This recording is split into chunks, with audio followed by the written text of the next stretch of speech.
تربیت کا ایک حصہ تھا، اور میں نے جیسے عرض کیا کہ اتنا وقت گزر جانے کے باوجود وہ تھپڑ میں بھولا نہیں کبھی، اور اب بے خیالی میں بعض اوقات عادتاً، حالانکہ مجھے معلوم ہے کہ شرعی طور پر منع ہے کہ میں کسی نان مسلم کو سلام نہیں کر سکتا، لیکن وہ ایسی عادت پختہ ہو گئی ہے کہ نان مسلم جب مجھ سے ملنے آتے ہیں تو سلام وہ میں غیر ارادی طور پہ بے ساختہ زبان سے السلام علیکم نکلتا ہے۔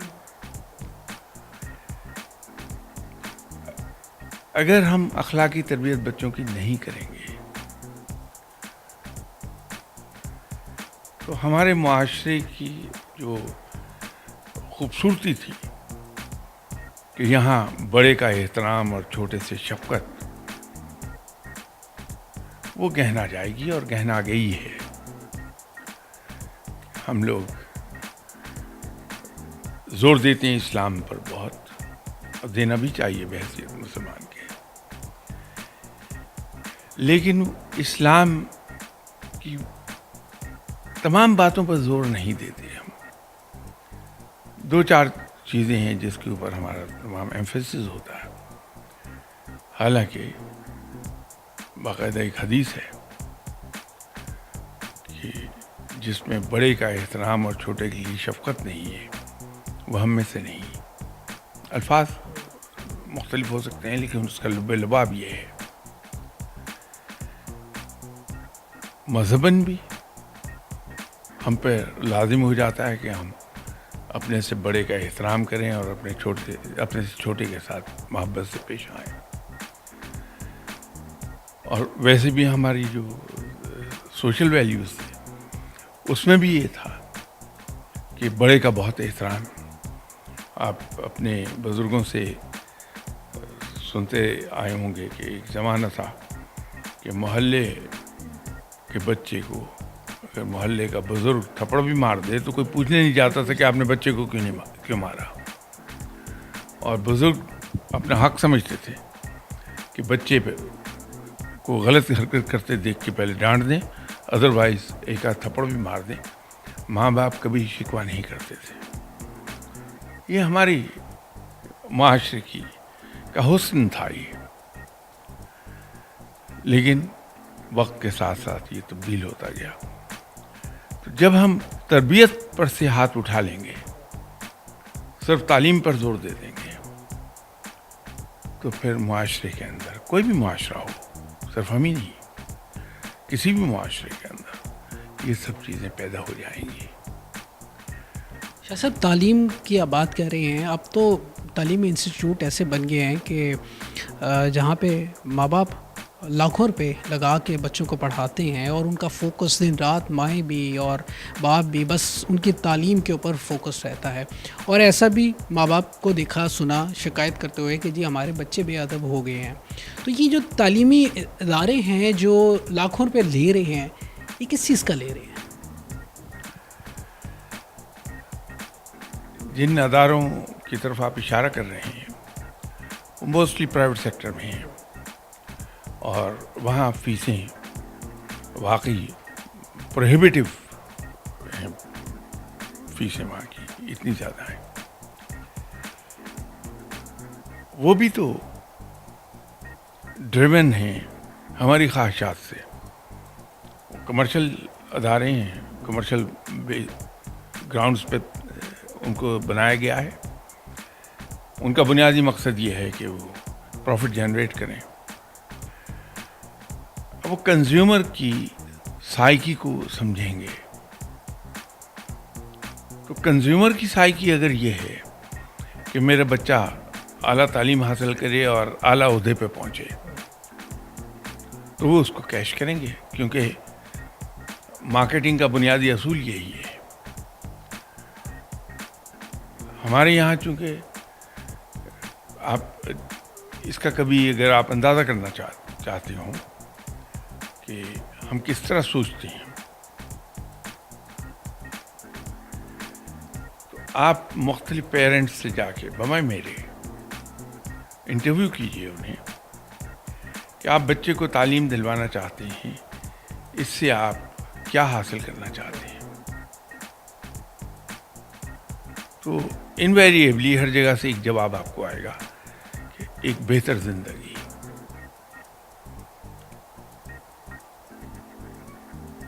کوئی بھی شخص ہم میں سے یہ نہیں کہے گا بمائے میرے کہ میں تعلیم کے ذریعے سے آدمی کو انسان بنانا چاہتا ہوں.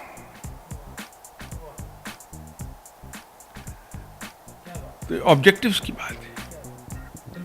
ساری بات آبجیکٹیوز کی ہے.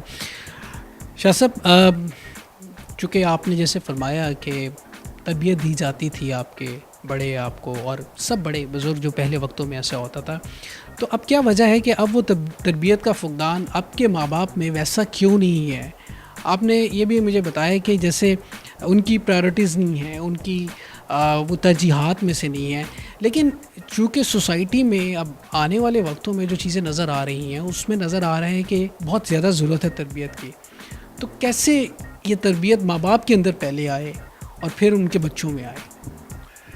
اس میں آپ میڈیا کے لوگ ایک بہت زبردست رول پلے کر سکتے ہیں. میڈیا وہ ہے جو اوپینینز کو فارم کرتا ہے.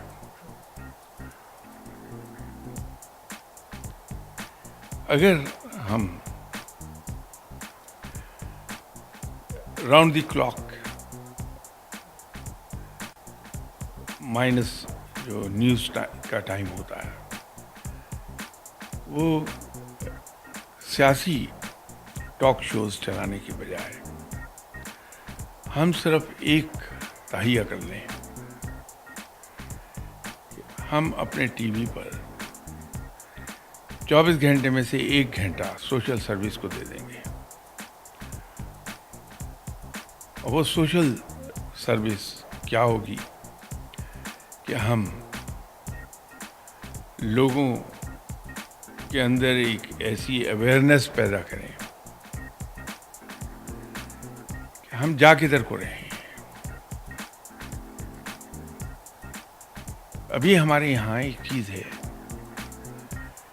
ہم یہ فوکس کر لیتے ہیں کہ مجھے اس چیز پر زور دینا ہے، لیکن ہم اس کو مانیٹر نہیں کرتے کہ جو میں اس چیز پر فوکس کیے ہوئے ہوں، اس پر ایمفیسس ہے میرا، اس کے نتیجے میں ریزلٹس کیا پروڈیوس ہو رہے ہیں. یہ مارکیٹنگ کے اندر ایک بڑی سمپل چیز ہوتی ہے کہ ہم جس ادارے کے لیے کام کر رہے ہوتے ہیں اس کے لیے ایک اس کے پروڈکٹس کی پروموشن کے لیے ایڈورٹیزمنٹ کیمپین ڈیزائن کرواتے ہیں. اس کے اوپر depending upon size of the institution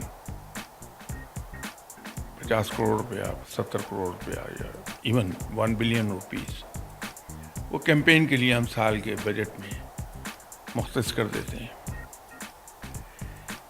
لیکن ایسا نہیں ہے کہ وہ ہم روپیہ پیسہ جو ایڈورٹیزمنٹ پر خرچ ہونا ہے اس کو ہم پھینک دیں لائک دس گیا. ایسا نہیں ہوتا. ہم جب کیمپین کی پریزنٹیشن ہمیں دی جاتی ہے تو ہم بڑی گہرائی سے اس کو اسٹڈی کرتے ہیں اور جو ایڈورٹائزنگ کمپنی ہے اس سے باقاعدہ ہم سوال پوچھتے ہیں کہ کتنے % یہ امپرومنٹ لائے گی ہماری سیلز میں. جو اچھی سسٹمیٹک کام کرنے والی کمپنیز ہیں وہ باقاعدہ اپنے رائٹ اپ میں لکھ کر دیتے ہیں کہ یہ اتنا کیمپین چلانے کے نتیجے میں اتنے % آپ کی سیل امپروو کرے گی. تو اس میں ایک ویریشن آ سکتی ہے 5 to 10%. وہ ایکسیپٹیبل ہوتی ہے ویریشن، لیکن عمومی طور پر وہ کافی کلوز ہوتی ہے اسٹیمیٹ کے. اور ایڈورٹائزنگ کیمپین لانچ کرنے کے بعد بھی ہم مانیٹر کرتے رہتے ہیں کہ اس کے اثرات کیا مرتب ہو رہے ہیں، تو یوں ہم سکسیسفل ہو جاتے ہیں. لیکن یہاں ہم ان چیزوں پر نظر نہیں رکھ پاتے. اگر ہمارا بچہ شہر کے سب سے سپر ڈوپر ایجوکیشنل انسٹیٹیوٹ میں جا رہا ہے پڑھنے کے لیے، گین کیا کر رہا ہے، اور اگر ہم نظر رکھیں بھی تو ہماری یارڈ اسٹک گینز کی کیا ہے. مجھے تو یہ خوشی ہوگی کہ میرا بچہ جو اسکول گیا ہے، کتنے دن کے بعد وہ انگلش رائمز گاتا ہے. معاف کیجیے گا، میں اس کو رائمز گاتے ہوئے دیکھ کے بہت خوش ہوں گا. میں بڑا خوش ہوں گا جب وہ اپنے سے بڑے کو تاڑ تاڑ جواب دے گا. ہاں، کہ بہت کانفیڈنٹ بچہ ہے. اس میں دیکھیے کانفیڈنس کس درجے کا پیدا ہوا. اس کی وجہ یہ بنی ہے کہ ہم ذہنی طور پہ مرعوب ہوئے ہیں مغرب سے. مغرب میں بچے کی تربیت بالکل ہی مختلف لائنز پہ ہو رہی ہے. مغرب تو انڈیویجولزم پر زور دیتا ہے، انفرادیت پر، کہ میں ایک فرد ہوں، میری اپنی ایک زندگی ہے، میرے حقوق ہیں، جو چیزیں میری ہیں وہ میری ہیں، کسی دوسرے کی نہیں ہے. لیکن ہم یہ بھول جاتے ہیں کہ ہم مشرق میں رہتے ہیں، مغرب میں نہیں رہتے ہیں. مشرق کا اپنا ایک چلن ہے، اور پچھلی کئی صدیوں سے مشرق میں انفرادیت پر نہیں اجتماعیت پر زور ہے. میں بحیثیت فرد کاؤنٹ نہیں کرتا ہوں، لیکن اگر میں اپنی امیڈیٹ فیملی اور اپنی ایکسٹینڈڈ فیملی، جس میں میرے ماں باپ، بہن بھائی، عزیز رشتہ دار شامل ہیں، ان کو بھی ساتھ لے کے چلتا ہوں، جو میرے ریسورسز ہیں وہ ان کو بھی اویلیبل ہیں ٹو شیئر وتھ، تو میں ایک اچھا انسان کہلاؤں گا. ہم اس معاشرے میں رہے ہیں جہاں اجتماعیت کو دخل ہے. فالو میں وہ کرنا چاہتا ہوں اس معاشرے کو جہاں انفرادیت ہے. تو نتیجہ کیا ہوگا کہ ایک کلیش کی سی صورت پیدا ہوتی ہے.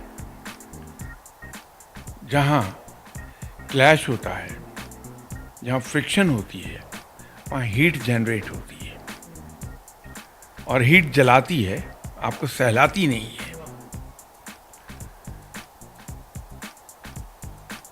سو وہ ہیٹ جنریٹ ہو رہی ہے اور وہ ہمیں جلا رہی ہے. ہم چاہ یہ رہے ہیں کہ وہ ہیٹ جو جنریٹ ہو رہی ہے اس فرکشن سے، اس کلیش کے نتیجے میں، ٹکراؤ کے نتیجے میں جو شعلے پیدا ہو رہے ہیں، وہ شعلے ہمیں سہلائیں گے نہیں، ہمیں جلائیں گے. ہمیں اس پر نظر رکھنی چاہیے. شاہ صاحب، اس سوشل میڈیا کے اس دنیا میں جہاں پہ ہم دیکھتے ہیں کہ سوشل میڈیا کا ایک اسلام بھی اب آ گیا ہے، جس پہ آپ گروپس بنے ہوئے ہیں دین اسلام کے نام پہ، اور پھر احادیث، اچھا علم کی بہتات ہے اور شیئر بھی کی جاتی ہیں، احادیث بھی اور کوٹس بھی، بے شمار نالج شیئر کیا جاتا ہے. لیکن حضور پھر بھی زندگی آئسولیٹڈ ہے، ہمسائے کا احساس نہیں ہے. اپنے گھر میں بیٹھے جو ہیں ان کی خبر نہیں ہے، پر پوری دنیا کی خبر ہے. اپنے پاس بھائی مر رہا ہے، بیٹا مر رہا ہے، کچھ ہو رہا ہے، کوئی خبر نہیں ہے، لیکن یہ ہے کہ دنیا میں کیا ہو رہا ہے اس کی خبر ہے. تو سر، یہ آئسولیشن کی جو زندگی ہے، اس سے کس طرح نجات مل سکتی ہے؟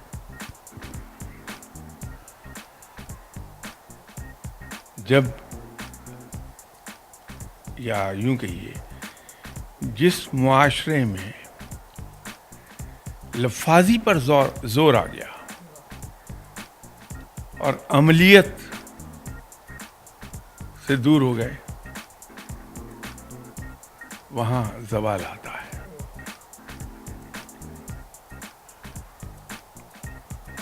پاکستان کے بننے کے بعد 8-10 سال 15 سال یاد کر لیجئے، کہیں کہیں شہر میں 2-4-6 جگہوں پر درس و تدریس کا سلسلہ ہوتا تھا. ایک ریڈیو پاکستان تھا جس کے مختلف اسٹیشنز تھے. وہاں سے صبح کے وقت 10 منٹ کا ایک مذہبی پروگرام چلتا تھا، جس میں 5 منٹ تلاوت کلام پاک ہوتی تھی اور 5 منٹ شاہ بلیغ الدین اس کا ترجمہ سناتے تھے. And that's all. پھر سارا دن گانے اور ڈرامے اور دوسرے پروگرامز. لیکن ہماری اخلاقی حالت یہ نہیں تھی، بلکہ بہت بہتر تھی. آج آپ کو ایک ایک گلی میں، ایک ایک محلے میں کئی سینٹرز ملیں گے جہاں درس و تدریس ہوتا ہے. کئی ایک چینلز ہیں جو ڈیڈیکیٹڈ چینلز ہیں مذہبی تعلیمات کے لیے. آپ کے موبائل پر مختلف میسیجز آتے ہیں، آپ کو مختلف پرووربز آتے ہیں، سینگز آتی ہیں. لیکن اخلاقی حالت ہماری بگڑتی جا رہی ہے. بات وہیں چلی جائے گی جو شروع میں نے کہا. یہ ایفرٹ ہونی چاہیے، اچھی ہے، ضرور ہونی چاہیے، لیکن اس کے ساتھ ساتھ ایک نظر رکھی جانی چاہیے. ہم نماز پڑھتے ہیں، ہمارے دین کا ایک بنیادی اولین رکن نماز ہے. روز حساب سب سے پہلے پوچھ گچھ بھی اسی کی ہوگی. اس کی اہمیت کا یہ عالم ہے. کہ رب نے کیا کہا کہ نماز برائی سے روکتی ہے. اب میرے پاس ایک یارڈ سٹک رب نے دے دی ہے مجھے کہ جب میں نماز پڑھ رہا ہوں تو میری نظر اپنی ذات پر رہنی چاہیے کہ میں نماز پڑھتا ہوں تو جیسے رب نے فرما دیا کہ نماز برائی سے روکتی ہے، تو کیا میں برائی سے رک رہا ہوں؟ یہ میری نظر اپنی ذات پر رہنی چاہیے، کیونکہ یہ فیصلہ تو رب کا ہے اور وہ اٹل ہے اور صحیح ہے کہ نماز برائی سے روکتی ہے. تو اگر میں نماز پڑھ رہا ہوں تو مجھے برائی سے رک جانا چاہیے. رب نے فرما دیا کہ تم پر روزے فرض کیے گئے تاکہ تم متقی ہو جاؤ. آسان لفظوں میں یوں کہیے کہ روزے سے تقویٰ آتا ہے. تو میں روزے رکھتا ہوں تو میری نظر اس بات پر رہنی چاہیے کہ یہ یارڈ سٹک جو رب نے مجھے دیا ہے، کیا میں متقی ہو رہا ہوں؟ تو اگر نظر رکھی میں نے تو میں سمجھ جاؤں گا، اور اگر میں نے صرف ایک فرض ادا کیا، مطمئن ہو گیا، تو بات بنتی نہیں ہے. تو اسی طرح معاشرے میں یہ لہریں ضرور اٹھنی چاہیے، اس پر ضرور کام کیا جانا چاہیے. بہت نیک کام ہے اور اس کی ضرورت بھی ہے، لیکن ہمیں اس پر نظر رکھنی چاہیے کہ جو ایفرٹ ہم کر رہے ہیں وہ رزلٹ پروڈیوس کر رہی ہے کہ نہیں کر رہی. اگر رزلٹ پروڈیوس نہیں ہو رہے تو ہمیں پھر اس کو تھوڑا سا مولڈ کرنا چاہیے اپنی کیمپین کو اس انداز میں کہ اس سے رزلٹ پروڈیوس ہو جائیں. شاہ صاحب، اللہ تعالیٰ نے آپ کو یہ شرف بخشا ہے کہ آپ لوگوں کے لیے آسانیاں پیدا کرتے ہیں. یہ اللہ کا کرم ہے خاص لوگوں پہ ہوتا ہے. ہمارے ویورز آپ کو دیکھ رہے ہیں اور ہم بھی آپ سے یہ استفادہ کریں گے کہ آسانیاں پیدا کرنے کے لیے ہم لوگوں کے لیے ہم جو عام لوگ ہیں, عام شہری ہیں یا جتنے بھی لوگ ہیں, وہ کیسے اپنی لوگوں کے لیے آسانیاں پیدا کر سکتے ہیں. دیکھیے اس کے لیے تو ایک بڑی سمپل سی چیز ہے جو اسلام ہمیں تعلیم دیتا رہا ہے, آج بھی دے رہا ہے. میں یہ سمجھتا ہوں ذاتی طور پہ کہ اسلام ایثار اور قربانی کا دین ہے. اس کی اساس ایثار اور قربانی پر ہے. تو جب ہم دوسروں کے لیے ایثار اور قربانی سے کام لیتے ہیں تو لوگوں کے لیے لامحالہ آسانیاں پیدا ہوتی ہیں.